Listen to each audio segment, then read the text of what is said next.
Samgyang Adi Budaya, Namo Buddhaya. Nah, berjumpa lagi kita dalam pertemuan kedua dalam pelajaran agama Buddha di kelas 3. Bagaimana kabar anak-anak semua? Teacher berharap kalian semua dalam keadaan yang baik, sehat, dan tetap bersemangat belajar. Nah, baiklah, pada pertemuan kedua ini kita akan membahas kisah yang ada di dalam buku Ehipasiko kelas 3. Nah, teacher berharap semuanya udah memiliki bukunya. Bisa dibeli di perpustakaan Wihara Buddha Warman atau boleh juga pinjam dari kakak-kakak kelas sebelumnya. Baiklah, sekarang kita masuk pelajarannya. Disimak yang baik ya. Baiklah anak-anak, kali ini di pertemuan kita yang kedua dalam pelajaran agama Buddha, teacher akan membahas pelajaran kita, pelajaran 1 yang terdapat dalam buku cetak Ehipasiko, Masa Belajar Pangeran Gotama. Disimak ya. Di sana ada cerita mengenai kenyamanan Pangeran Gotama. Pangeran Gotama adalah putra raja. Ayahnya adalah Raja Sudodana. Ibunya adalah Ratu Mahamaya. Pangeran Gotama sangat disayang oleh kedua orang tuanya. Nah, bagaimana dengan anak-anak semuanya? Teacher yakin mama dan papa kalian juga sangat menyayangi kalian. Tentunya kita sebagai anak juga harus menyayangi kedua orang tua kita. Nah, selanjutnya, raja dan ratu selalu memberikan yang terbaik untuk Pangeran Gotama. Terutama karena raja khawatir pangeran akan pergi menjadi Buddha. Raja sangat memanjakan Pangeran Gotama. Nah, tentunya kalian masih ingat di cerita sebelumnya di kelas 2 ada kisah tentang ramalan Petapa Asita. Petapa Asita ketika itu melihat Pangeran Gotama tertawa dan kemudian menangis. Nah, ternyata ramalan Petapa Asita adalah Pangeran Gotama kelak akan menjadi seorang Buddha, dan itu sangat mengkhawatirkan Raja Sudodana. Mengapa? Karena Raja Sudodana sangat menginginkan Pangeran Gotama kelak menjadi raja, bukan menjadi Buddha. Nah, kalau seorang raja punya putra, seorang pangeran, tentunya dia berharap nanti kelak setelah raja tua dan meninggal, ada anaknya yang akan menggantikan menjadi raja. Nah, karena itulah Raja Sudodana sangat khawatir. Dia ingin Pangeran Gotama menjadi raja. Pangeran Gotama hanya memakai pakaian terbaik, makan makanan yang enak dan bergizi. Sepanjang hari, para pelayan selalu siap sedia mengikuti dan melayani pangeran.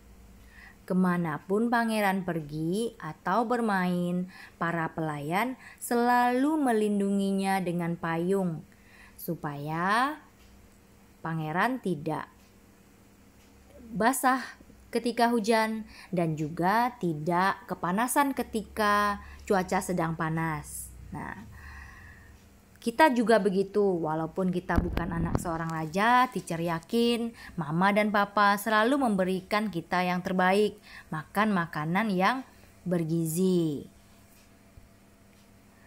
Raja Sudodana juga merawat para pelayan Pangeran Gotama.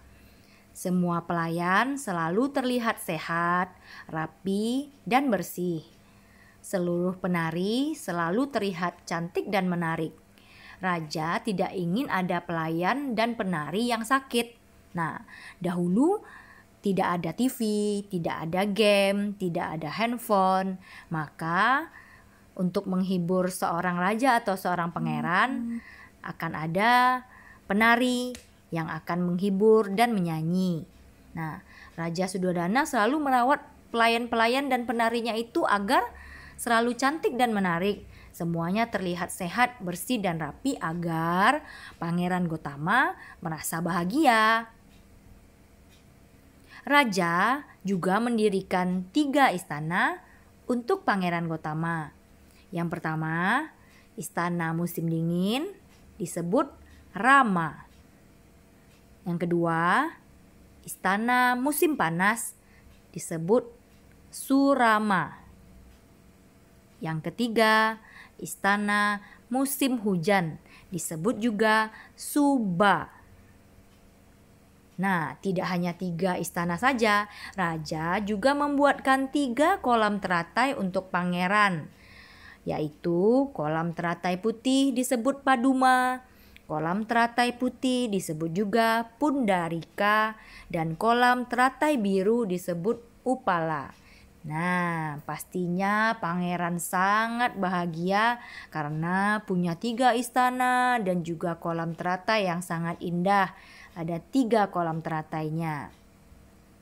Meskipun sangat dimanja, Pangeran Gotama tidak sombong. Ia sangat sayang, hormat, dan patuh kepada orang tua. Pangeran Gotama tidak pernah merengek atau marah pada orang tua. Nah, bagaimana dengan Ananda? Semuanya, apakah masih manja? Apakah sombong? Nah, tentu saja teacher berharap kalian semua jadi anak yang baik, sayang, hormat, dan patuh pada orang tua. Tidak boleh merengek apalagi marah-marah sama mama atau papa. Nah, semuanya harus jadi anak yang baik. Pangeran Gotama juga menyayangi para pelayan dan penarinya. Pangeran Gotama tidak berlaku seenaknya kepada para pelayan. Ia selalu memperlakukan orang lain dengan sopan. Nah, benar kan yang teacher sampaikan tadi? Pangeran Gotama anak yang baik dan sopan. Tentunya kita sebagai umat Buddha juga harus meneladani sifat dari Pangeran Gotama. Kita harus memperlakukan orang lain dengan baik dan sopan. Anak Buddhis yang baik selalu sayang, hormat, dan patuh kepada orang tua. Apapun yang orang tua kita berikan kepada kita, kita harusnya berterima kasih dan bersyukur. Jika ada hal yang kita minta tapi belum diberikan, kita harus sabar. Nah, semua yang orang tua berikan pada kita itu pastinya adalah hal yang terbaik yang mampu mereka berikan pada kita. Makanya kita tidak boleh bermanja-manja, merengek, minta ini, minta itu. Nah, kita harus selalu bersyukur dan berterima kasih. Kepada para pelayan pun kita harus baik. Kita tidak boleh berlaku kurang ajar kepada mereka. Anak yang sopan, disayangi, dan dihormati banyak orang. Tentunya kalian semua ingin disayangi bukan? Ingin disayangi banyak orang. Maka jadilah anak yang baik dan sopan.